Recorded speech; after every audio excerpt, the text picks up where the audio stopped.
Goote vienen cantuel chomitas tritimiu tunchli sampiri. Тоник туявиано анчуталя боута специаль милитар операцион татис чингингты интернационал ордер. И чалит S.M.O Borderland. Once upon a time in a border region that is on the outskirts of the Russian Empire, the Polish-Lithuanian Commonwealth, and the Austro-Hungarian Empire.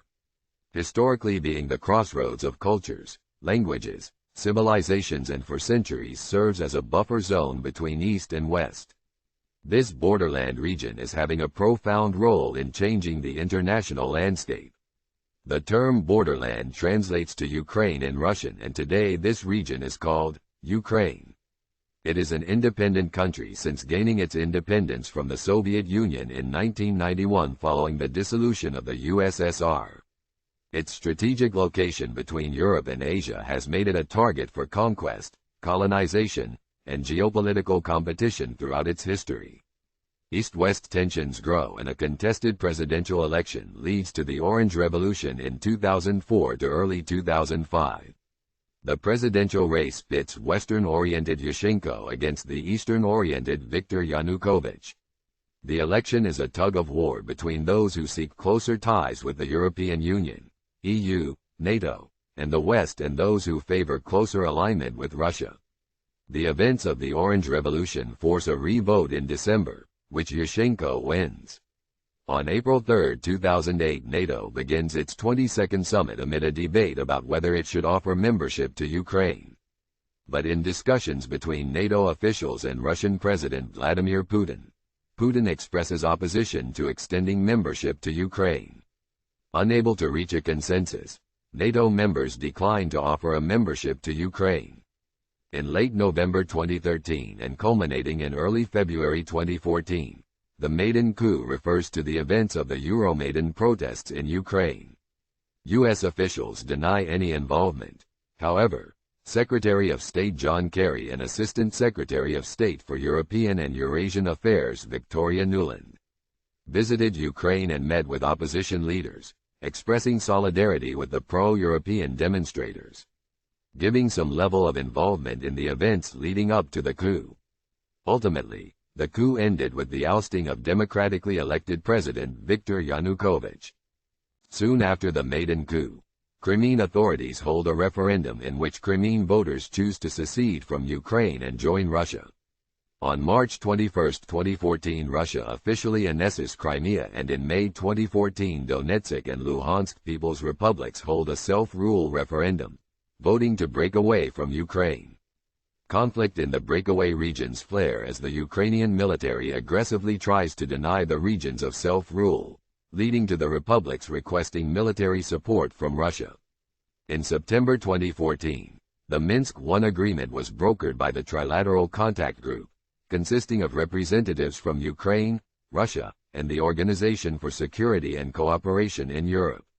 The agreement aimed to establish a ceasefire, withdraw heavy weapons from the conflict zone, and facilitate political dialogue between the conflicting parties. However, the ceasefire was frequently violated, and the conflict continued. In February 2015, the Minsk II agreement was a follow-up to the Minsk I agreement and aimed to reinforce the ceasefire and address unresolved issues. It called for a comprehensive ceasefire, withdrawal of heavy weapons, exchange of prisoners, and constitutional reforms in Ukraine, including decentralization and special status for the Donetsk and Luhansk regions. The agreement also outlined a roadmap for a political settlement of the conflict. Like its predecessor, the Minsk II agreement faced challenges in implementation, and the conflict persisted despite the ceasefire. December 2021, January 2022. After the failure of the West to implement the Minsk I and Minsk II agreements, Russia mobilizes tens of thousands of troops along the border with Ukraine. The Putin government demands a set of security guarantees from the United States and NATO, notably a ban on NATO expansion. However, in January the Biden administration rejects Russia's insistence that Ukraine never be accepted into NATO. Russia views the eastward expansion of NATO as an existential threat, and considering the Ukrainian government's blatant disregard of the Minsk agreements by continuing military aggression against the breakaway regions of Luhansk and Donetsk. On February 24, 2022, with all diplomatic avenues exhausted, Russia launches a special military operation, attempting to force compliance or create dialogue for new negotiations. On March 29, 2022, the Russian and Ukrainian delegations entered into negotiations.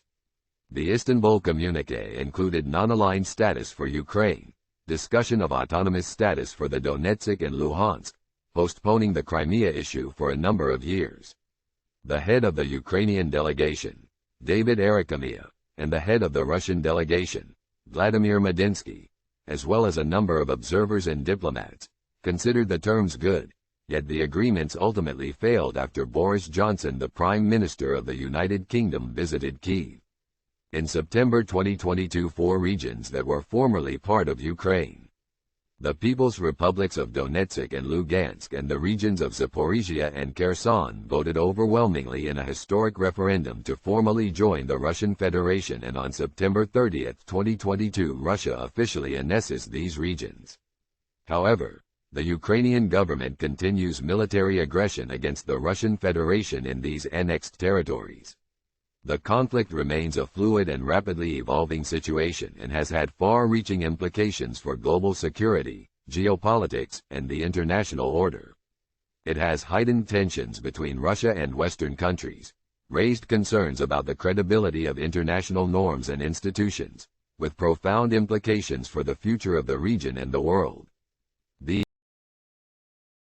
Apple found this entertaining and informative. Listening, you will and this talue a quote from a British broadcaster and former politician Nigel Farage. If you pocket Russian bear with a stitch, we will respond.